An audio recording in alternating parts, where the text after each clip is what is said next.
That's not it. I should have just ended it there and I didn't. One more time. Hi, I'm Elyse Myers. I'm 28 years old and I live in Omaha, Nebraska, and I share very awkward stories of myself on TikTok.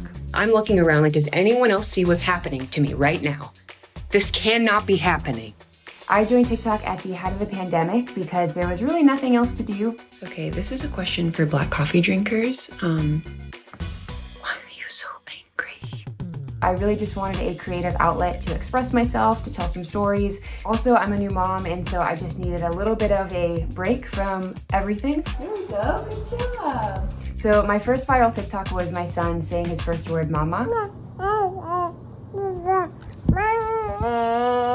And then one day I sat down to record a story of the worst date that I had ever had. We get to the speaker and he just leans over and goes, I would like 100 hard-shell tacos, thank you.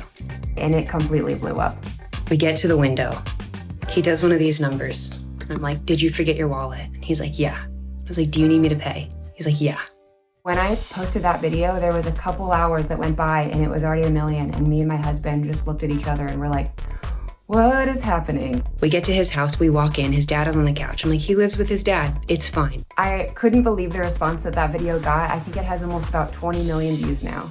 We are eating hard-shell tacos in complete silence. You can hear both of us chewing. It's absolute chaos. I think people really connected with the video because it was so genuinely, authentically horrible.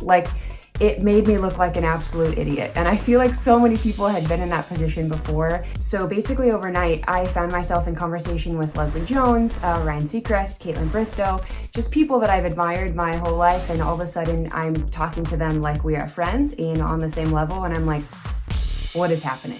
How did it go with Ryan Seacrest? That's a great question, and I would love to tell you. So I realized when I was making these videos that I, just by sitting my phone in front of me and sharing stories, that I was giving people permission to just accept these incredibly awkward moments in their life. The thing that I hope when people watch these videos, honestly, is just that they realize that there are extraordinary things that happen in ordinary moments. Okay.